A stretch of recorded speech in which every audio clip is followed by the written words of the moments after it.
Përshëndetje, keni kaluar? Ore, si është koha ndaj nga ju? Koha nga neve? Në fakt, këtu në këtë stratosferë është diçka me but, do them, me but se sa i zakonshme, se vitet më përpara. Çka fresk. Po jo, mirë. Çka nga pak fresk. Është fresk, po është mirë, sot sigur u zbut pak koha. Kemi atë U çfarë? zbut. Është akull, mund të thojmë, unë kam qenë duke ecur si pinguin. Si është, më bën çu? Çu është? Si ecën edhe më shumë. Si pinguin, e ke parasysh që mos biesh? A që shu? Pinguini. Kështu shfoka. Ishte një, po kalojmë një periudhë të lezetshme që jemi duke munduar ta shijojmë, por nuk ka shans se shumë ftohtë. Shiko, vetë gjithmonë që të marrësh parasysh anët pozitive të gjendjes. Gjithmonë mundohem, po ke ftohtë. Nuk ka gjë më të bukur se sa të jesh për shembull në krevat. E mbuluar me një mbulesë, do thoja modeste, se mund të themi që veshim nga 3 organe në shtëpi se kemi sistem groje, kupton? Ha? Ka dhe kështu? Jo, e fortë është që nuk ngrohet shtëpia sepse është realisht ftohtë, futesh në krevat, ke ngrohjet aty edhe të mbaron oferta. Ka dhe kështu. Edhe duhet të vesh të bësh ofertën. Thonë që pa internet, jo, ndjesh se s'ke veshur kështu të mbathura. Jo, thjesht e ke parasysh nuk mund të komunikosh mirë. Kjo është vërtet, në fakt gjithsesi, unë them shoqëro zot që kemi shëndetin edhe jemi të gatshëm që të fillojmë Gossip TV për ditën e sotme, edhe unë dhe ti. Do të diskutojmë për ato tema të ndryshme që ndodhin. Ashtu dhe, sepse mbi gjitha, shoqyr, unë dhe ti jemi me këmbë me duar. Shoqyr. Se ka dhe njerëz të tjerë për shembull që janë artistë. Janë pak më Tash pak më fare s'janë, po i kanë shembur pak. Se kanë. Shiko, me që theti të shikoj manën pozitive, artisti që do flasim tani ne ka qenë shumë angazhuar edhe në këtë rast do të çlodhet. Ço do bëj? Do të çlodhet. Do të çlodhet pak. Do të çlodhet pak. Angazhuar s'ka qenë se ka një vit që po thotë do të xhek këmbën e net, Jo, po ka qenë duke bërë performanca ndaj dhe këtej, kemi parë kudo. Ka qenë për vitria ajo. Kudo. Tash këmbën si e thiu era i strefin njerëz, tash un pash era i strefin, që një foto në Instagram. Kishte një xhek kështu, po thonë ti kishe të bëra, pak normal on point. Normale jo mbaj që çdo gjë ka kujdesin për veten e saj. Shiko. Ndoshta sepse siç thash unë është kudo akull edhe ka qenë pa kujdesur në një vend shtypi edhe kaq ishte. Do të na rrëshqitje. Po. Ça po los te kjo? Ndoshta thjesht ka qenë duke ecur, ishte një xhiro në Brzovic, në Sabinë. Po s'ka pasur në njëri aty të thotë, po ti gos nuk je vogël ti, ku je këtu në shtëpi këtu? Çori aty det, ku i ke syt? Në balli ke. Ku shkon? Ku ke syt mirë? Edhe kështu. Edhe thjesht ne dojmë të kalojë sa më shpejt kjo periudhë edhe të çlodhet, edhe ndoshta frymëzohet për ndonjë koncert. Më jam sigurt që era e strefit do të sjellë shumë shpejt në një superhit nga ato të veta, nuk kam shumë qejf herën, por thonë që kam më qejf me gjithë artistat e tjerë shqiptare. Në fakt më shumë qejf se çdo artist. Është fantastike. Realisht edhe më vjen shumë keq që ka krisura, ka shembura, ka thyer këmbë, nuk i çka ka ndodhur, po i urojmë shërim të shpejt erës, edhe urojmë që të shpejt na kënaqim me me performancën e saj, me këngët e saj, me stilin e saj, i shkon çdo lloj gjë. Çdo lloj gjë. Se Bomboni u bë Jehona për shkon 2 vjet e ca tash, edhe u bë Nami. Akoma xhupi ekziston. Po kam pasur goca dalin me atë rozën. Do të thashë që kalojnë goca shumë gjithmonë që kanë atë pushin rozë apo unë jo merra. Ndjen mirë se të kanë qejf, kupton? Lezetshëm shumë. Edhe kështu, tani do ngelim pak të pjesa e shenës në Kosovë në fakt, sepse u bë një event për fashion event edhe Niko erdhi të na komentojë veshjet. Sa fut kot. Niko versus Niko, good Niko versus bad Niko. Edhe të komentojmë pak veshje, sepse kishte veshje shumë të bukura, por Niko ka gjithmonë diçka për të thënë. Sigurisht. Të mirë apo të keqe çfarë si ka? Sigurisht. E ndjekin? Po.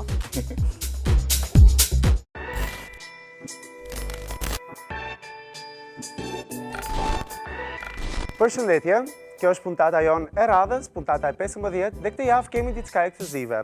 Pra këtë javë do merremi me një event që ka ndodhur para disa kohësh, para shumë pak kohësh, për televizionin e famshëm të modës Fashion TV. Pra, si gjithmonë e merrem vetëm me evente mode apo me shfaqje në red carpet dhe kjo ishte mënyra më e mirë për ta figuruar nga afër. Si fillim do doja të falenderoja Argjera Spanca, e cila ka qenë non-stop në kontakt me ne dhe na ka ndarë çdo moment me foto, me voice overs që na dërgonte, me video nga sfilata sepse ne nuk mund të ishim aty. Por pa humbur kohë, kalojmë tek 5 të ftuarit të radhës. Përshëndetje, siç tha dhe Niko, kemi për të komentuar një super mega event me super designers nga Shqipëria, Diana Qerimi, Rezarta Skifteri, Nadat Nikola, Vjolta Lapastica, Valdrin Sahiti e plot të tjerë që ndodheshin aty. Make-up by Arbor Bytyshi që ishte gërmjerë, ishte një super mega eveniment me talentet e modës momentalisht të sfilatave. Do doja shumë edhe unë falenderoj Argjirën për çdo detaj të mundshëm dhe për çdo foto të mundshme që na ka dërguar dhe pa humbur kohë, komentojmë të ftuarin e parë. E para për këtë javë, Agnesa Vuthaj. Më pëlqen jashtëzakonisht shumë sepse Agnesa ka përzgjedhur një fustan shumë me ngjyrën më in të momentit, pra jeshilen. Të dimër jeshilja ishte shumë në modë dhe më pëlqen se ka dy nuanca jeshile dhe fustani kujton goxha modelin Gucci. Më pëlqen jashtëzakonisht gjatësia e fustanit.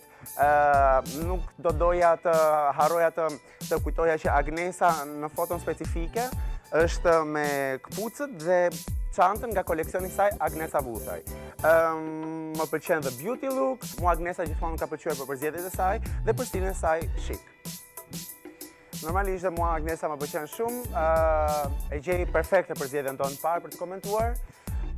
Do komentoja shumë, por nuk ka asgjë për të komentuar, realisht.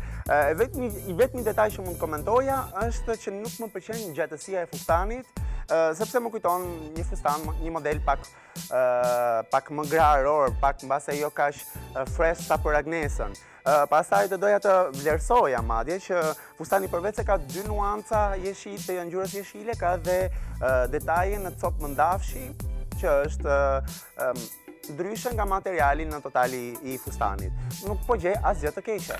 Kohët e fundit është komentuar shumë për këngën e saj të re, për rikthimin e saj në muzikë, dhe bëhet fjalë për Rezarta Shkurtë normalisht, siç e dini, që është kthyer më e bukur se kur. Në foto shikojmë, ka qenë dhe ajo e ftuar në evenimentin të Fashion TV në Kosovë, dhe madje më duket se ka qenë në sfilatën e Nadat Nikollës dhe të Rezarta Skifterit. Më pëlqen sepse ka përzgjedhur një fustan nga kompania House of Celebrity, që e lë të duket shumë e ekspozuar, ka një dekolte goxha të ekspozuar, më do thoja. Më pëlqen se materiali është në material plastik Herb Leather, që e bën të duket edhe më seksi në linja, por do të komentoja dhe mikeshën e saj, Rina Malsori, që është një biznesmene apo një mikesha e Rezartës që kohët e fundit është dukur shumë në Instagram për veshjet e saj, është komentuar shumë në Instagram për veshjet e saj, edhe pse fustani kujton shumë Balmain i Rinës, nuk jam i sigur nëse është Balmain, por mund të them që vëmendjen e duhur e ka, sepse akoma dhe unë e ngatrova për Balmain. E vërteta është po që fustani ngjan goxha me Balmain, por nuk e di, mbase nuk më pëlqen pjesa e poshtme e fustanit, që kuptoj që nuk është Balmain, pra. Fustani i Rinës më pëlqen shumë, pjesa e bustit, më pëlqen detajet e aplikave gold, normalisht dhe detajet e copës Shajmer siç është në mod këtë sezon, por pjesa poshtë më duket shumë e thjeshtë dhe më bën ta dalloj që nuk është Balmain. Sa për Rezarta Shkurtën, domethënë, nuk e di, pa fjalë, dhe kjo më ka lënë pa fjalë. Është e veshur shumë bukur, është rikthyer në super forma, mund të them që dhe beauty look dhe flokët, modeli i ri flokëve a la Bob, është shumë në modë. Mua më pëlqen që është shumë e ekspozuar, mbase do evitoja pjesën e rrjetës nga këmba dhe poshtë, që okay, edhe mund të evitoja, mund të ishe fustani deri aty, por nuk do ndryshoje as edhe një detaj. Mund të shtoja thjesht që do hiqja dhe një gisht dhe do ta bëja transparent. Seksi Rezarta Skifteri është shfaqur dhe ajo në sfilatën e Fashion TV në Kosovë, që është bërë pranë duplex. Ajo nuk është shfaqur për të parë sfilatën, por ajo ka qenë me koleksionin e saj në sfilatë, por dalë 2 minuta aty për të pozuar në banerin e Fashion TV-s dhe kanë nxjerrë një fotografi super që është dhe sot këtu me ne, dhe do doja ta komentoja sepse më pëlqen linja e saj, normalisht, ishte perfekte, pash fotot në total, dhe do doja faktikisht të kishe veshur diçka nga linja e saj, por ka përzgjedhur një jumpsuit të zi për të treguar linjat e saj perfekte. Më pëlqen se është nga këto jumpsuit që është me bustin jashtë, më pëlqen sepse është mbas trupi, më pëlqen përzgjedhjet e kpucës nude me detaje, dhe më pëlqen që Rezarta shkëlqen dhe ka ardhur shumë elegante, edhe pse është pak masculine, vazhdon të duket seksi. Si tha dhe Niko, vlen për të vlerësuar që Rezarta është faqur shumë seksi dhe me linja perfekte, por mbase i vetmi koment apo e vetma kritik, do doja që ta shifja me diçka nga linja e saj, apo diçka nga linja e saj ekskluzive vetëm për Rezarta Skifterin. Gjithsesi nuk e gjej të keqe si kombinim apo veshje të keqe, e gjej shumë seksi, e gjej, si tha dhe Niko, pak një look më masculine, do më pëlqente nëse do ta kishe shoqëruar me një xhaketë të zezë apo me një xhaketë lëkure, akoma dhe me një pellush të gjatë. Por për afërsisht kështu e kemi parë dhe në për evenimente të tjera. I radhës, Labi. Normalisht nuk mund të mungonte Labi nga Fashion TV, nga eventi më i madh që ndodh këtu e 5 vjet në Kosovë, Dhe shikojmë të veshur me një toksido të zi, pra një kostum të zi dhe një këmish të zezë. Më pëlqen jashtëzakonisht shumë sepse çuditshëm krijon një disi lloj kombinimi me ngjyrën e flokëve të tij. Si gjithmonë elegant, mbase do doja t'i shtoja ndonjë detaj, por për një eveniment të tillë dhe për një dress code normalisht serioz, labi mund të them që ka 10 pikë. Nuk gjej që ka as edhe një defekt, thjesht do preferoja që të shtonte disa detaje. Pra, si të kishe përzgjedhur një këmish me kopsa më ekstravagante, pra në ngjyrën e arit apo me një detaj të kuq, do më pëlqente të ishe shoqëruar mbase nga një shami apo nga xhemelit, nga kopsat që ka këmisha që janë pak të veçanta, por këtu shikoj një black total look. Edhe pse me vëmendje shikoj që këmisha mund të jetë në blue black, sërish është një stil serioz, all black, që shoqërohet në çdo sfilat nga meshkujt. Okej, siç thash, Galabi prisja më shumë. Dhe një tjetër kreatore për ta mbyllur episodin e sotshëm është Diana Qerimi, e cila dhe ajo kishte sfilatën e saj aty. Më pëlqen jashtëzakonisht shumë veshja që ka veshur, duhet të jetë një jumpsuit në ngjyrë gold, normalisht shajmëri, copat shajmëri, copat me xixa, këtë dimër ishin në modë dhe jo domosdo festive, por më pëlqen përzgjedhja e saj dhe më pëlqen jashtëzakonisht që ka kombinuar jumpsuitin e saj me një choker me gura të bardhë. The beauty look është natyrale, normalisht se mikeshat e saj i ka grimjere dhe parukjere dhe do kujdeseshin në total për imazhin e saj dhe më pëlqen që Diana mbase mund të them që është e ftuara jon më e freskët dhe më cool për këtë javë. Niko kishte të drejtë dhe është e vërtetë që mbase nga të ftuarat sot, Diana Qerimi ishte ajo më fresh, ajo që një personazh i ri që është mbështetur shumë në Kosovë dhe është përqafuar nga fansat e Kidës apo të këngëtarëve të tjera që vesh. Më ka pëlqyer jashtëzakonisht shumë, po e vërtet, edhe Diana më ka pëlqyer veshja e saj kombinimi, mbase një detaj që do hiqja, ose do rregulloja, ose do përzgjidhja diçka tjetër, është detaji i çokerit që personalisht mua nuk më pëlqen kaq shumë sa Niko, do preferoja në një ngjyrë gold dhe të ishe me ato kristalet e vogla dhe një model flokësh të tjetër normalisht, base të kapura ose një model me gërshet që ta bënte pak më festive, duke qenë se sfilata ka qenë afër festave të fundvitit. Por jo, nëse Diana nuk do përzgjidhte zgjedhjet që i dha shumë tani, edhe kështu nuk më bezdis absolutisht fare, e gjej, si shta Niko, shumë fresh. Deri javës tjetër, uroj të ketë dhe evente të tjera me të ftuar shqiptar. Pra të kemi mundësin t'i komentojmë dhe t'i shikojmë bashkë. Shifemi të martën tjetër.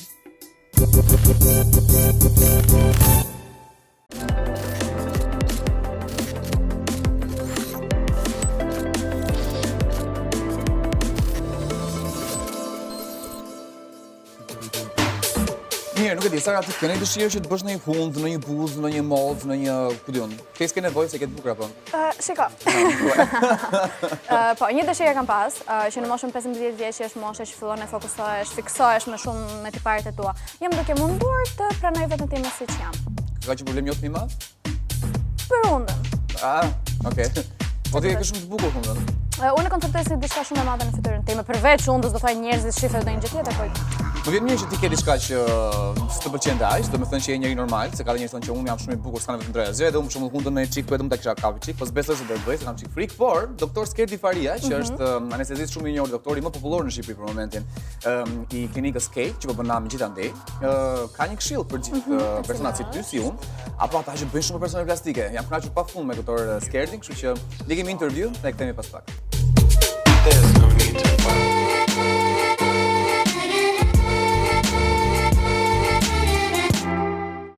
Përshëndetje dhe mirë se erdhët në intervju. Jam shumë i lumtur sot sepse ndodhem në një ambient të veçantë, thoya. Zakonisht intervistat e mia i bëj nëpër lokale apo nëpër ambiente ku janë shtëpia njerëzish.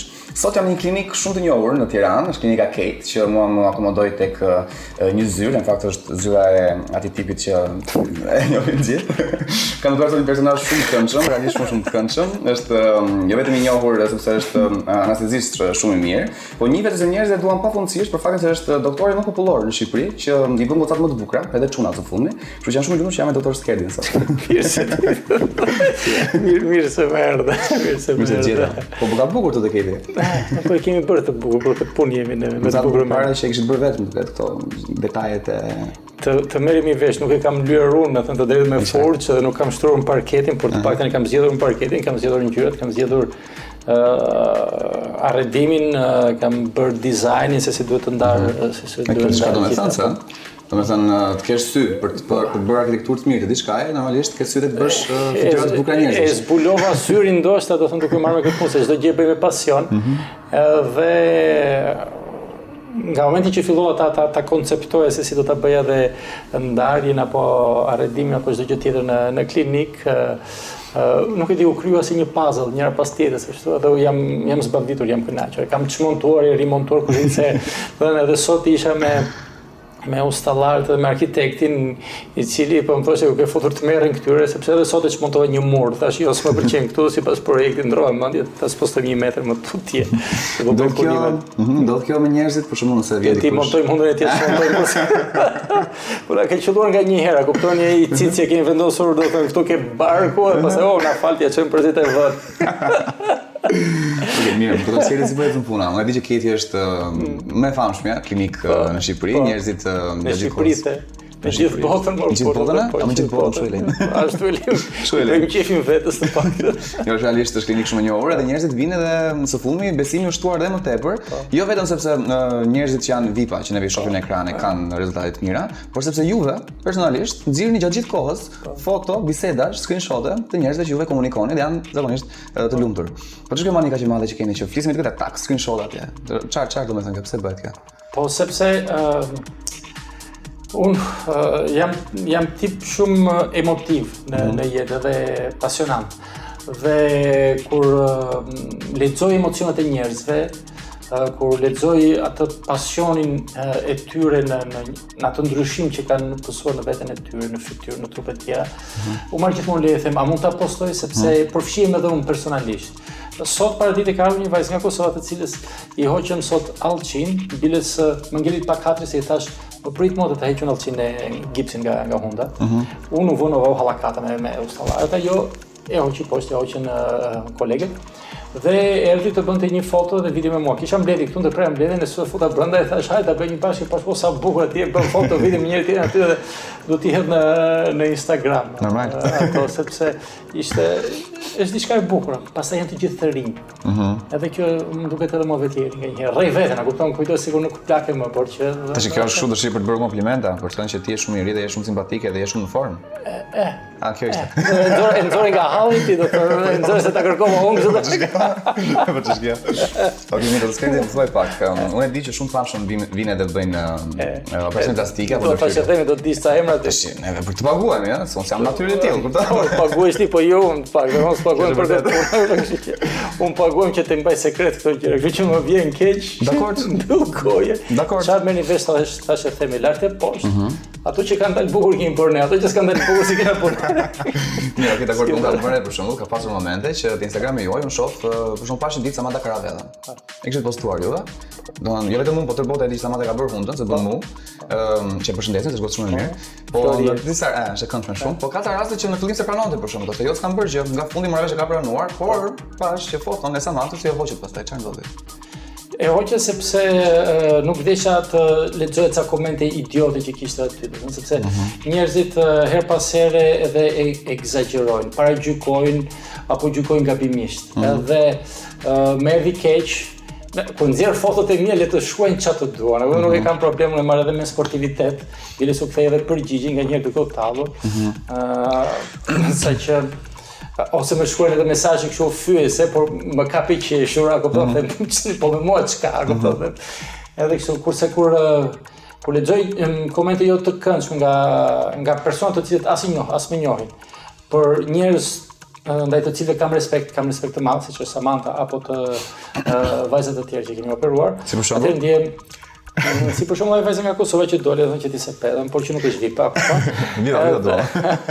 Dhe preferohet ta hiqja. Pastaj unë nuk kisha bërë një koment me atë ndërsa kisha marrë foton e Samantës se kisha vënë në profilin ton, thoshte nuk është mrekulli kjo vajza, kupton se gjë. Është mirë shumë Samanta. Një tjetër këngëtare, Jessica Ndoja. Po. Edhe atë keni postuar. Po, Jessica kemi për Shikoj çfarë mrekulli kemi bërë. Ishte për gjoksin vetëm. Po. Dhe në fakt unë kisha harruar të specifikoja se çfarë njerëzit po diskutojnë aty në çështje. Po Jessica ka pranuar të thënë që është operuar tek neve dhe edhe ne e themi hapur me kohë, edhe ai ka postuar foto të saj. Është një foto emblematike e Jessicas që ishte me rroba banje në mos gaboj dhe kishte shkruar këtu si për Kate, apo kupton me tek gjoksi ma çoj model kam dhënë në Instagram. Kanë vënë konflikt të keq kuptim për shembull që ka pas për shembull njerëz famshëm VIP, se VIP-a i bëjnë pa lekë për shembull. Jo. Paguajnë. Me lekë i bëjnë? Po, s'kan lekë, po kanë me lekë. Me diçka bëjnë falet zakonisht. Paguajnë. Ka pasur një rast për shembull që nuk kanë dashur ata që ti dali ky nami që kanë bërë diçka edhe ka pasur sigurisht ka pasur dhe neve ruajmë gjithmonë privacy. Neve nuk e themi asnjëherë të parë. Nëse VIP-i thotë që jam operuar, jo VIP-i, po edhe ai që nuk është VIP. Një person i thjeshtë nëse thotë që jam operuar te klinika Kate, po okay, në rregull. Ka qenë për shembull, mbajmë para zakonisht me Qilietën, ka ndodhur një keq kuptim i tillë. Ne te jeni për shembull kemi bërë një artikull atëherë kur Qilieta bëri hundën. Edhe shkruajtëm që wow, Qili ka bërë hundën, si ishte e dukshme.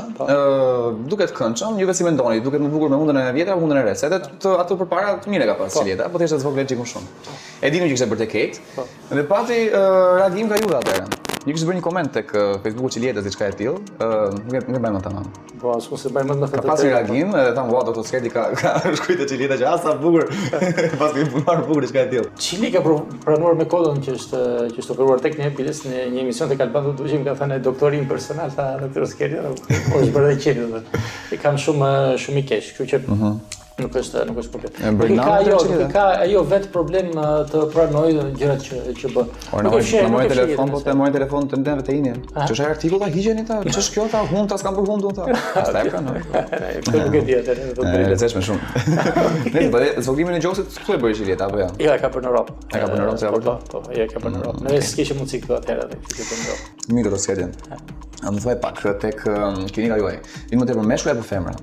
Femra sigurisht. Po meshkujt vinë? Vinë, sillin femrat. Nuk bëjnë gjithë çunat? Bëjnë sponsora me të nga njëherë. Po vinë, bëjnë hundën, bëjnë gjoksin, gjinokomastin të reduktojnë. Që reduktojnë, Po nuk është e rrisin gjoksin. Bëjnë mbjellin flokët, për shembull, apo bëjnë drejtime estetike. Kjo është në një rol, në një diçka. Është rritur shumë konkurenca midis femrave, njëra me tjetrën, dhe kërkesat e femrave ndaj meshkujve janë rritur shumë. Që t'jenë përreshtuar. Po jo që të jenë të paraqitshëm. Apo të jenë sponsor të mirë. Po, nga të dyja. Dhe kështu që edhe meshkujt tani detyrohen që të korrigjojnë diçka, të zbukurojnë diçka, ose sepse janë të shtyr nga femrat, ose e ndjejnë edhe në vetvete këtë gjë. Ka femra që sillen, ti bëjmë hundën, ti bëjmë të dashur, të figurët. Si është operacioni plastik më i preferuar i femrave kohët e fundit? Honda. Honda është? Në mënyrë të egzageruar të thotë. Ndoshta sepse ne kemi hundën një çik si shqip. Ne kemi çik në racë, ne. Po e kemi në flamur, kështu që do ti do të shkoj. Honda është me kërkuara, pastaj është edhe operacioni gjoksit apo liposuksioni. Apo edhe për shembull, pa vitet. Kam dëgjuar që i bëjnë tani kohët e fundit. Po bëhen vitet, por në raste të caktuara, nuk mund të vitet mund të bëhen me proteza ose me dhjam të marrë nga trupi. Atëherë, nëse ke dhjam në zonat të tjera, okay, mund ta marrim dhe ta postojmë ta vendosim tek fitet të bëhet liposkulptura. Nëse do psohet ajo për shembull ai dhjami që injektoi atje ikën? Po, ikën ai siç ikën në të gjitha zonat e tjera të trupit. Kështu që do të vazhdojnë dietën me sufllaqi gjithkohë dieta që marrin dhjam çajte. Pastaj teknika tjetër është me proteza, por nuk parasugjeroj me proteza sepse është më komplikuar në protezat e vitet se sa në gjoks. Në gjoks janë shumë mirë, te vitet mund të jetë ndonjë problem. Interesante shumë. Okej, jam kurioz të di, në gjyq kanë hedhur ndonjëherë? Jo.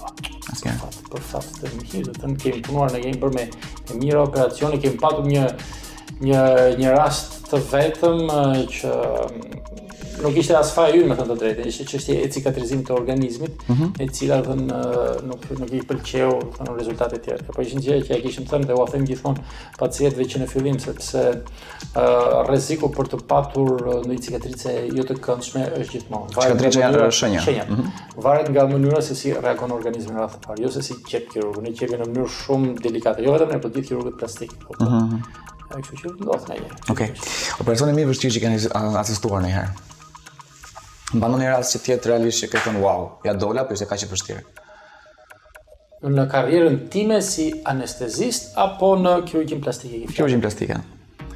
Kemi bërë një zonjë e cila 2 operacione mbaj mend të një djalit të cilit kemi hequr një neurofibrom të madhe në zonën e koshëve. Është një tumor benin, por shumë i madh ishte. Dhe ai kanë qëndruar disa ditë i shtuar në spital sepse humbi edhe gjak, por pati një rezultat vërtet shumë të bukur. Mbaj mend një djalë tjetër të cilit i kemi bërë 3 operacione pasi 3 herë në sallë operacione, sepse kishte humbur jashtëzakonisht shumë në peshë, kishte humbur 100 kg gati në peshë, dhe kishte lëkurë të varur në të gjithë trupin gjithandej. Për t'i bërë një rezultat, për t'i hequr të gjitha të lëkurë, nuk mjaftonte dot vetëm një operacion, sepse do të thoshte të vazhdoj 24 orë operacion. Okej. Ne kemi bërë me seanca dhe kemi bërë këtë rast. Edhe një zonjë tjetër, pastaj mbaj mend që edhe një rast goxha kompleks, një hernie e madhe abdominale, barku që kishte dalë. Ne kemi nxjerrë foton në Ne pash për katalogun atë. Ishte një rast vërtet kompleks. E doli me sukses. Po. Bukur shumë.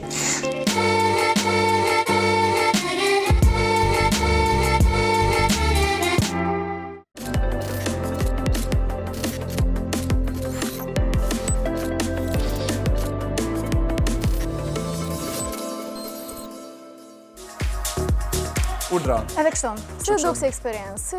Si të duk si njerë? Ishte një eksperiencë. Si eksperiencë. Ishte një eksperiencë e vështirë, do thoja.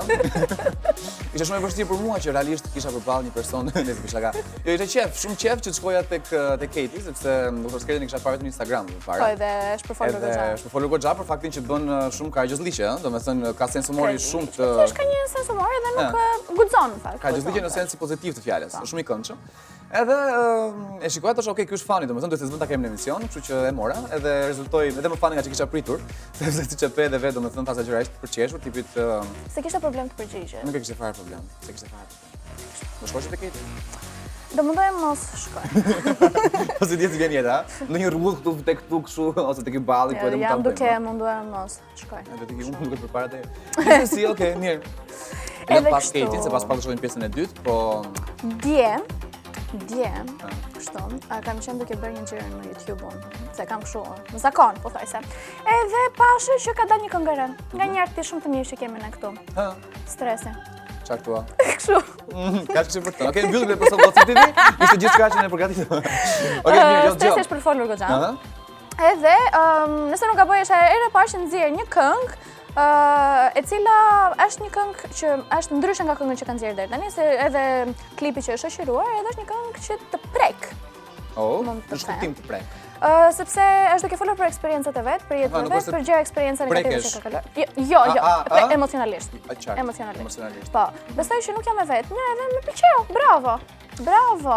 Unë realisht e pash pak më përpara klipin. Klipi le të them nuk është cilësia më e lartë që stresi është mësuar të na sjellë, domethënë, se kanë qenë shumë Lambo edhe këto tjera që janë shumë këngë bukura, realisht. Nuk jam në fan i rapit, po stresi ka një këngë të lezetshme.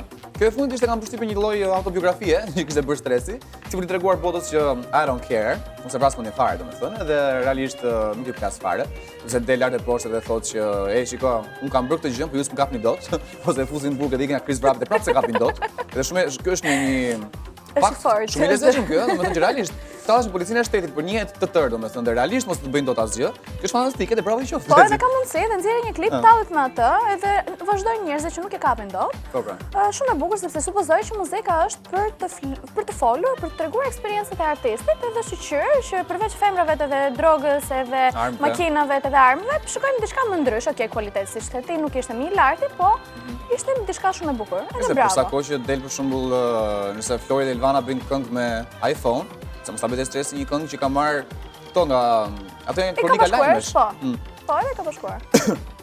Okej, të na falni pak për kollën, po jemi ftohur siç e mund ta shikoni, sepse temperaturat janë -100 aktualisht. Po s'kemi temperaturë, jemi shumë krenar për këtë gjë. Jo, kemi imunitet shumë të fortë. Po. Bravo na qoftë. Bravo.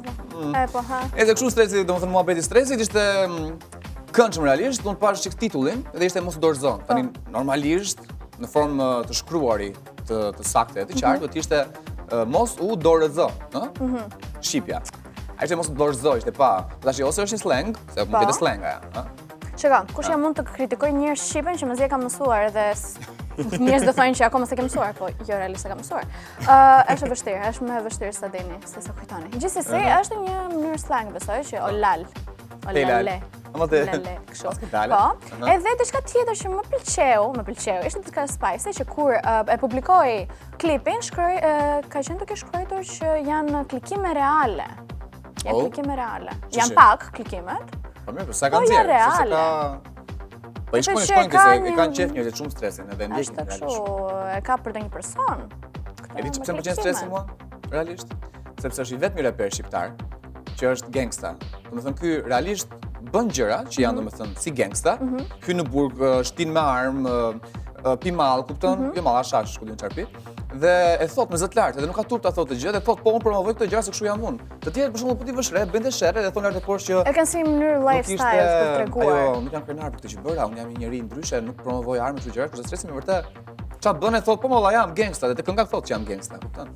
Kështu që thumbs up to that. Kështu që thumbs up të paktën artistët që mbajnë si artist, realisht gjëra që prezantojnë të jenë vetvetje dhe mos shtiren si njerëz shumë të mirë, shumë të këndshëm që realisht nuk janë. Ashtu da. Po kështu. Tash jemi të ky tjetri. Po. Ama se shive, kam pasur dikur një personazh qef, jo shumë qef, po qef e kam pa me të drejtën, bote me qesh. Ermal Mamaçi. Po. Akoma vazhdon. Ama. Vazhdon. Shiko. Ha. Më bind. Është si do të bind. Unë jam duke munduar të bind veten tema. Është një person që ka humor, ne kanë diçka pjesën e karakterit të vet. Besoj që jam e bindur në fakt që është edhe vetë kështu në jetën e tij të përditshme. Thjesht në disa raste është duke ikur nga pjesa e humorit, e personalizon pak më shumë të banal. Jo banale ama, ti je banal do ishte më mirë, por ti kopjon pafundësisht, kupton? Edhe një kështu një tip skeçi që kishte bërë të vogël kohë të fundit, që ishte në një tavolinë kështu që qeshte kështu. Ishte, ha? Unë kisha parë në Instagram përpara, come ishte komplet e kopjuar e gjitha. Kaq pa fantazia, ti je një staf kaq i madh njerëzish që punojnë për Xing me Ermalin, do të kenë çik fantazi. Janë realisht shumë njerëz të cilët janë te pjesa e produksionit të Ermalit dhe jam e bindur që nëse e di këtë Ermali dhe pranon, është pak një problem. Ka një strategji thua. Ka një strategji thua gjithta, se jo më kot edhe foto që dolin. Sigurisht, po edhe njerëzit nuk janë idiotë, se Instagram kush nuk ka Instagram, janë të gjithë ndjeni për këtë gjë. Po them, po jo ishte një foto që doli së fundmi, që ishte Ermal Mamaçi në shtëpinë vet me familjarët e tij, është dhe amja atje shumë e lezetshme edhe çuni i vogël. Dhe ka, domethënë, ky ka dalë kështu dhe këtij ka televizorin. Në televizor duket Elvis Pupa, që realisht ka zvendësuar Ermalin dhe minutazhin e emisionit Xing me Ermalin. Dhe nuk e kupton tamam tani ishte rastësi kjo apo ishte ironi. Shiko, nga momenti që ke një llogari në Instagram që ka kaq njerëz që të ndjekin, normalisht ata njerëz do shikojnë në detaje, që nuk kapet si detaj ajo gjë. Është diçka e mirë menduar sepse kombinohet edhe me një caption që është duke ndjekur Skënderbeun. Po, me zi pres sot që të filloj Skënderbek. Domethënë që po pres të mbaroj ky që të filloj ajo. Është ideja. Që është diçka e mirë menduar. Si pëlqen domethënë ky Elvis Pupa. Shading. Pëlqen Elvis Pupa. Jemi bindur që nuk i pëlqen, po gjithsesi. Ka atë emisioni që quhet Fal për shprehjen. Po. Ke parë një? Po, një. Ke qeshur? Kam parë. Shiko, ndoshta thjesht ndryshon pjesa e humorit tim, se jo të gjithë konceptojmë gjërat në një të njëjtën mënyrë. Ndoshta thjesht humori im është pak më ndryshe. Ndoshta. Nëse kishte traileri ky që po ndiqni, që ndoqet ose jashtë po ndiqni tani në ekran, është traileri i filmit Skënderbek, që së fundmi është bërë pjesë e ekraneve shqiptare, ja dhe Jonida Vokshi. Jonida ka po bën namin këto ke bërë. Kanë marrë shumë njerëz të famshëm, shumë të bukur aty te Skënderbek. Po. Bravo i qoftë. Shumë njerëz të bukur, e talentuar. Okej, mirë. Jemi tek The Golden Kiss, e ndryshe puthja e artë. Po. Dasim pak për Golden Globes. Ishte diçka shumë e bukur. Më pëlqen këto gjëra që bëjnë jashtë. Bravo, kanë mundësi dhe bëjnë. Kanë mundësi dhe bëjnë. Jo si ne këtu. Gjithsesi që mos jem kaq shumë pesimiste, diçka shumë e bukur, një gjë madhështore, e mirë menduar. Po janë edhe të gjëra të vogla që rastisen. Rastisen, nuk e dim tamam. Ishte një puthje. E cila bëri Ryan Reynolds bashkë me një aktor gjithashtu shumë të mirë. Edhe në atë kur u bë puthja, Ryan Gosling vajte të marrë The Award që për atë award ka qenë nominuar edhe Ryan Reynolds, por nuk e fitoi. Edhe që trish me mendje, çfarë bëri? Ka qenë ulur me gruan e vet, nuk puthi gruan, puthi aktorin tjetër. Po. Vetë tashim, pali sekond. Po, gjithashtu ishte edhe i nominuar. Po pra, u puthën këta, u lapën. Smarëm në... Shoko ylli apo kanë një gjë tjetër? Jo, janë shok, thjesht e pjesa e këtyre eventeve madhështore që bëhen, gjithmonë rastis një puthje midis ose femrave ose meshkujve. Emocionojnë çika. Po, se tani femra me mashkull shumë mainstream. Shumë mainstream. Po jo, ti çam bëri përshtypje, nuk e di nëse ka qenë vërtet e stisur e gjitha apo ka qenë rastësore. Po ka qenë rastësore është shumë fani dhe whatever, po të keqen stisur është fantastike, sepse nuk është se kapën kamerat pikërisht në atë moment e ta u puthën. Është komplet kështu. Jo, që kalon dhe kap aty dhe ups. Duhet ta shikosh pak me fokus edhe je kështu. Po që realisht stisur do të thënë, okay, këta kanë avancuar shumë lart. Ose thjesht kanë një humor shumë të mirë punuar, shumë të mirë menduar, edhe thjesht nuk intereson për këtë gjëra të vogla. Edhe gjithsesi që ishte një aty edhe ka qenë të keqeshur. Ishte bukur realisht, Golden Globes kanë bërë goxha buje edhe këtë vit dhe mund të themi për hir të vërtetës që kanë qenë realisht këto detajet e vogla që kanë bërë, kanë kaq shumë ishte shumë e bukur. Të flitë kaq shumë. Nominimet kanë qenë shumë të bukura, njerëz që fituan, që kur vajtën aty. Kalimin e saj, fantastike. Ishte e pesë si shikonin të gjithë Meryl Streep, se ka dashuri, e shikon të sy të tjerëve dhe ka qenë një meme në Instagram që gjen një person që të shikon edhe ty si shikojnë këta njerëz Meryl Streep kur flet. Si ta, mos isha unë tha, po mos ishin ta gjithë ta njerëz që jemi të ardhur, tha, si jemi tipik, domethënë që jemi rritur në këtu, do ishte ngel Hollywoodi vetëm tha, edhe se për në asnjë moment ata Donald Trumpin, ë, e çuditshme. Nuk është që kanë shumë qef. U duk qartë, në fakt, se gjithë kalimi ishte pratë. Po. Mirë, jemi tek një tjetër bashkëpunim që po pritet që të ndodh këto ditë. Janë dhe njerëz shumë talentuar. Një sekond pritë se tani është momenti i Sarës. Një sekond, hajde, do ndori kështu tani. Mund të çosh zën këmbë, do të fillosh të prekësh veten dhe të thuash, "Ky mund të jetë bashkëpunimi i vitit." Janë dy personazhe që unë kam shumë qejf. Është Drake. Aha, Drake. Drake nuk e kam qejf vallai, e u vlerësoj muzikën e vet. Jo, Drake jo nuk e kam qejf. Kam qejf Abel. Veçë? The Weeknd. Shiko, si është historia? The Weeknd. Sa s'kam kuptuar. Çfarë? Në shkëtime ke qarë, Qarë? shkëtime ke qef si artist. Më pëlqen shumë, sepse kur një person, arti i vetë është kaq i domethënshëm, kaq i mirë, kaq i bukur, edhe të prek edhe vetë, nga momenti... Çfarë prek edhe çfarë prek? Prekem emocionalisht, mund të them, sepse më inspiron shumë në artin tim. Bravo të qoftë. Po, më inspiron shumë muzika e vet kur krijoj edhe unë. Tash jam i sigurt që edhe shumë njerëz të tjerë mund të inspirohen kështu puna jote, sepse nuk do jetë thjesht The Weeknd, por do jetë edhe Drake, që supozoj do bëjnë bashkëpunim këtë tani. Kanë bërë më përpara bashkëpunim, sepse Drake ishte ai që ka besuar shumë te Abel edhe ka ndihmuar të arrijë këtu ku është, sepse Abel ka krijuar shumë këngë, është një njerëz shumë i talentuar edhe vetë i ka dhënë çdo lloj këngë që dëshironte Drake. Nuk ishte kështu tipi që unë këtë këngë do e mbaj për vete, atë pëlqen mirë. Edhe Drake e vlerësoi shumë këtë, sepse jo çdo lloj artist të jep këngët e veta. Edhe në koncerte ka marrë vetë, kanë bërë këngë vetë, por pasi kaq vite kanë kaluar edhe Abel ka arritur një karrierë shumë të suksesshme në një moshë shumë të vogël, më të them sigurisht, edhe do bëj një bashkëpunim që jam e bindur që do jetë bashkëpunimi i vitit. Je bindur? Po. Në fakt, me shumë gjasa do jetë, edhe sikur të ketë këngë shumë e bukur, ka për transmetuar aq shumë sa njerëzit kanë për ta parë. Është një kimi që kanë që dy shumë të mirë. Edhe një kimi që edhe ti e ke sa të bëj. Imagjino ti ishe ti, ua, do e mendoj vetëm të për shkakun që këta këndojnë ndërkohë, edhe ti aty më radhë bën kështu. Jo, unë jam kështu me te Abel, këndon. Tjetër shef. Këndo, ti këndo. Ka qenë një video atë, se dia çunat që më ndjekin tani e din shumë mirë për çfarë flas. Ka qenë një video kështu amator dhe ishte një çun që i thoshte një gocë këndo, Leona, këndo. Se mban më të ke parë ne, shumë e bukur. Nëse çun si ka. Të pëlqeshin këta. Çunat që më ndjekin ne kuptojnë. Vaje, ka qenë një video kështu nga ato turista. Lash namlar. Okej, mirë, këto ishin informacionet për momentin, sigurisht ka dhe tjera shumë interesante, por do të ndalemi pas pak, në një moment të tepër interesant. Pas pak u themi sërish në pjesën e dytë të interview, kështu që mos të largoni nga In.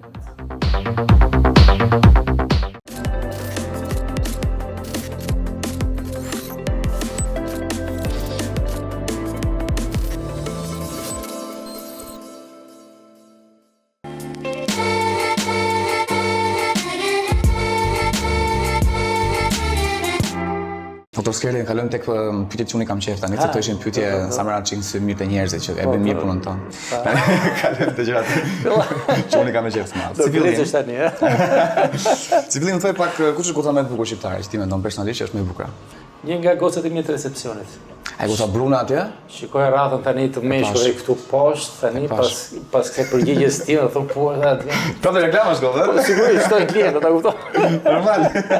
Ishte më të shumë lezetshme ajo, se pash parë në Brunën, simpatike shumë. Sa narcisist. E di historinë e narcisit. Nuk ka temë të njerëz se vetja i pëlqen të vetja aq shumë, shikon gjithmonë vetëm në liçen edhe pra mbyll. Dhe në ato pikë nuk kam arritur, ajo që të mbytë mos e ti bie me kokë pas qyrës, për thënë të drejtën. Por që pëlqen kjo por ta haj drejtë më pëlqen vetja në kuptimin e plotë të fjalës. Jo thjesht nga ana estetike, kupton, sepse njeriu nëse nuk ka vetbesim, nëse nuk i pëlqen vetja në atë që bën, në atë që mendon, në atë që vepron, atëherë është në depresion. Nuk kam qenë ndonjëherë në depresion në jetën time, ndoshta e vlerësoj veten më tepër se sa që meritoj, por që e vlerësoj. Ndoshta më tepër se që meritoj jo, e vlerësoj, pëlqen vetja. Pëlqen më shumë në vetja edhe me rroba apo pa rroba?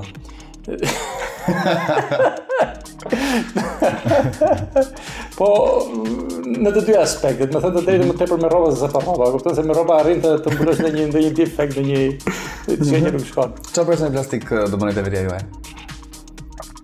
Deri tash nuk më ka shkuar mendja ndonjëherë të bëj ndonjë operacion plastik me të trenin. Ndoshta jam aq i bukur sa që s'kam nevojë të bëj gjë.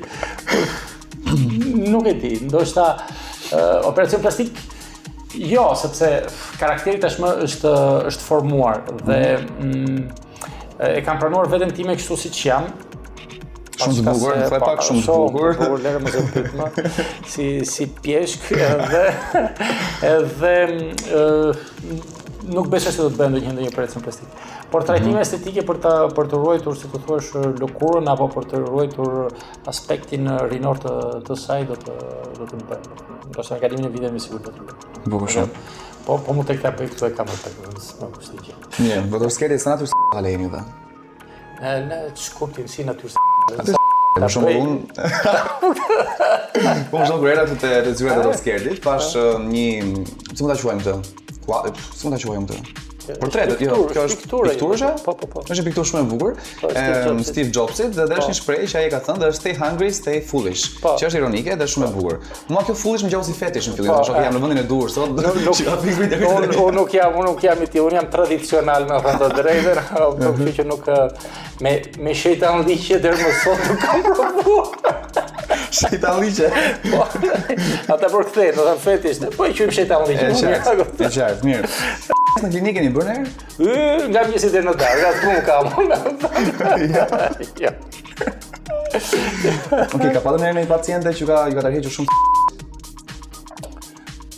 Ja të vras mendjen. Mirë pak. Ja, me thënë të drejtën, këtu jam në pozicionin tim të mjekut edhe të drejtuesit të klinikës, kështu që do të thënë nuk më... Ndoshta është edhe puna e tillë që mendojmë për shkak që doktori që merret me estetikën shikon shumë gjokse, shikon shumë vite, shikon shumë kështu. Edhe neve na është bërë si rutinë diçka e tillë. Dhe nuk është se i kam parë sot, por pacientët e mi ka vite që unë kam 20 vjet që jam mjek, edhe pacientët e mi do thënë i kam parë gjithmonë, do thënë të zhveshur, gjysmë të zhveshur dhe nuk është fare i këndvështrimi i shikimit nga ana. Jo për mua, por për të gjithë mjekët, për gjithë ndoshta jo, sepse ka edhe që jam manjak, por që nuk e. Si gjithë tani sa? Jo, por fat mirë do të nuk hyj tek ajo kategori, kështu që jam rehat. Okej, po një paciente që ka flirtuar që keni bërë, që okej, kjo po flirton me mua domethënë, po i dal shumë me stil, kupton, ti vetë s'pe avar, ka pas një që ka cikletosur? Po bëj si tip Dedeu, na kupton si tip Babaxhani, kështu që s'merr vesh se është ka pas raste domethënë që kanë. Po çfarë nganjëherë, po nuk jam aq pjeshkun sa të flirton me mua kaq fort, për zotin mos. Do të jeni martuar? Po i martuar jam. Çe. Okej, tash e pash atë, se nuk e kisha këtë informacion, po kërkoja apo s'po gjeja. Okej, jo, po nuk e prezantoj familjen time në rrjetet sociale, një dua fort dhe i mbaj larg nga këto gjëra. Si shumë mirë bësh, mëngjes apo në mbrëmje? Në këshillohet ne mjekët e këshillojmë 3 herë në ditë, 3 herë në ditë para, do thënë 6 herë në ditë, para buke edhe pas buke. 6 herë në ditë. Po, para buke edhe pas buke. Interesante shumë. Pastaj do thënë po patë këta kato vlla bëj. Okej. Si është më mirë, një partner apo shumë partnerë një herësh? Push ka ta 4.000 dalë shumë partneri njerëz, por çfarë kupton? Edhe një dhe s'po. S'po ja dalim dot. Okej, do të thotë që jeni dhe mjek. Po. Është një pyetje që na bëj gjithmonë të ftuarve të mi, gjithmonë. Ja bëj atë që mund t'ja bëj. Edhe do ta shpjegosh nga ana mjekësore çfarë ndodh. Uroj të di përgjigjen. Edhe po, kam përshtypjen se e di. Edhe nga ana pastaj personale çfarë preferon. Si është më mirë?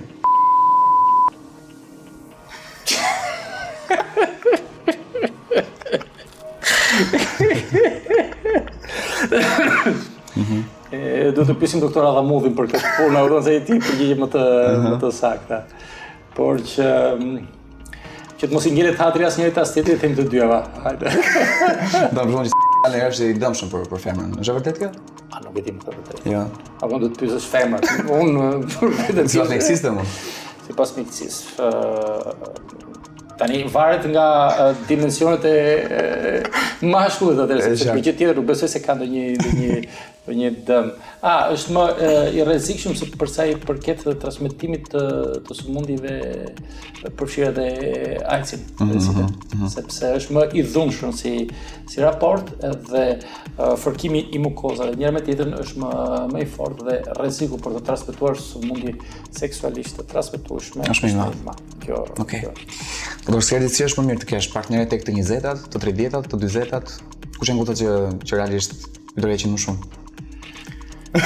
Unë jam i martuar, më shumë kam se di ashtu si i martuar se nam vjen. Prandaj i ke bërë gati këtë pyetje të gjitha ti për të krecur me mua, do të thotë që të vajti huq. Varja. Okej, po tash në çfarë moshe bëhet për shembull? Kurrieri, për zotin, se këta katë më tepër, sigurisht. Më mirë? Po jo vetëm por edhe noti, edhe palestra, edhe qefi, edhe ku di unë, do të thonë edhe rakine bën më tepër kurrieri se sa kurrieri i mosh më sigurisht, do të thënë. Është çështje e takat, do të thonë, gjithë. Okej. Është një tjetër pyetje? Po hajde. Që më kanë shumë qef, kanë shpikur vet. Edhe ja bëjtore Sa shtora? Ja. Ai bën çiçin në dush? Jo për zotin, nuk Ja, come on. Në det po. Okej, Në dush jo. Asnjëherë në dush? Ndoshta e kam bërë të hajde, po se mbaj më nuk rrit të mbaj të shënoj aty në murë të banjës e bëra sot e bëra nesër. Pak këto vite e fundit nuk e kam bërë, kështu që ja ti e bën në dush apo gjithmonë? Ndonjëherë edhe 2 herë e bëj në dush. Do të ti futesh në dush për të bërë çiçin edhe nëse nga të Është kështu, është instinktive. Të stimulon, do të thënë, zhurma apo ngrohtësia? Mua? Po kjo është nevista ime. Po bëjmë dialog, kështu që vi normal bëhet. Jo, unë e di. Unë mendoj që njerëzit e bëjnë gjithmonë çështën dush, si meshkuj si femra, edhe s'na qenë nga mendja këtë gjë. Edhe unë edhe i pyet ftuarit e mi sepse pres përgjigje zakonisht. Ca thon po, ca thon jo, por çfarë se bëj asnjëherë, Jo, me siguri e kam bërë, kupton, nuk siç e kam bërë në det, e kam bërë në dush, nuk e kam bërë në panoline, e kam bërë gjithandej. Por që të pak këto kohë nga që nuk rriti mbaj shënim gjërat dhe s'mbaj mend se çfarë kam ngrënë brenda darkë, mbaj mend tani kam bërë se kam bërë kur e kam bërë, kupton. Në këshill që mund të jepni të rinjve shqiptar që janë kështu me nëmëdyshje të bëjnë gjëra, mos bëjnë gjëra estetike apo plastike në fytyrë ose në trup. Rinjve shqiptar përsa i përket anës estetike nuk jap as edhe një lloj këshilli sepse nuk janë ndërhyrje apo ndërtime estetike që bën në bazë të këshillave që t'japin të tjerë, kupton. Po e ndjeve vetë, po se ndjeve vetë nuk e nevojë ta bësh fare. Po ne sigurisht ta kesh mundur kaq të madhe. Të rinjve shqiptar u jap 2 këshilla, në radhë të parë mos pini mall, ata që kanë mend që të mall një. E dyta të këmbgulin e jetë. Kjo është që këshilla. Mos dorëzohen asnjëherë, sepse herët avon Shqipëria është vend i vogël dhe ka problemet e veta të tranzicionit, do thojë që po ka gjë në tranzicion nuk është më. Por njeriu nuk duhet të dorëzohet asnjëherë në jetë para asgjë, edhe para vdekjes, edhe para sëmundjes. E keqja është gjë e fundit që duhet të mbërrit tek njeriu. Asnjëherë s'do të dorëzohet. Super. Edhe doktor, edhe suksesshëm, edhe pozitiv. Edhe në sens humori, edhe simpatik, në gjithë mira. Gjithë mirë nuk. Ua, e po parë. Kur të rritesh bëhet ti si u po. Edhe shumë i suksesshëm se jam kodetar se mora vesh që së shpejti do bëhet nami në Kosovë, mora vesh me Ketin, a? Po, nami, tani uroj të mos bëhet nami aty mos vriten njerëzit me njëri tjetrin para klinikës Ket, por që kemi marrë një ambient shumë të madh në Prishtinë, një vend të bukur, një pallat vërtet shumë të bukur dhe Edhe unë tani jam shqytur aty për të bërë punimet. Unë bëhem një herë arkitekt, një herë inxhinier, një herë kujtimorator, një herë më pëlqen. Bukur shumë. Një faleminderit shumë doktor që ishit në intervju. Unë kënaqa, jam sigurt që edhe njerëzit do kënaqen. Edhe unë kënaqa. Kështu që faleminderit juve që na ndoqët sot edhe do shihemi prapë me të tjera puntata, po kaq të këndshme sa kemi të për sketin sot, kështu që ciao. Ciao.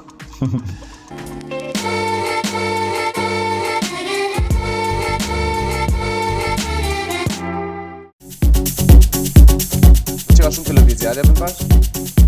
Shumë nice. Është gjatë pak shumë popullore, por në fakt jo. Jo! Është house. Jo house, shumë house. Një ke përsu që me shumë dëshirë doja të dalë fundjavën, po nuk dola.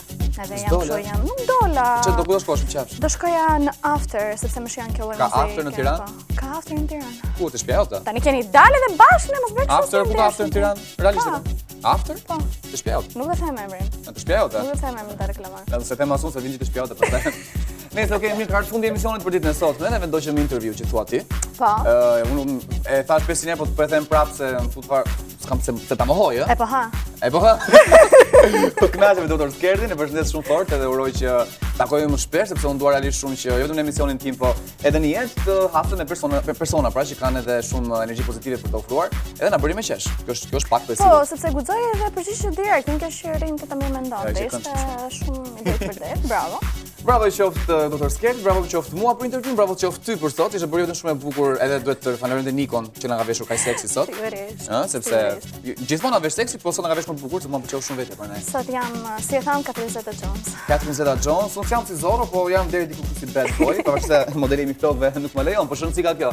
Rëndësika që mori fund sot Gossip TV edhe do vim prapë te Inten. Po, sigurisht. Por sot falem për gjëra shumë të bukura, gjithashtu si çdo herë mund të thuash, po për njerëzit që e kanë humbur emisionin, mund të shikojnë në YouTube, për rrjetet tonë sociale gjemi gjithmonë aktiv, Interview Albania, Instagram, Facebook, edhe për më shumë, thjesht na ndiqni.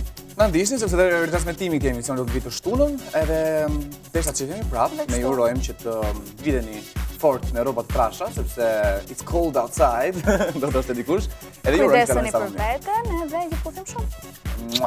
Bye bye.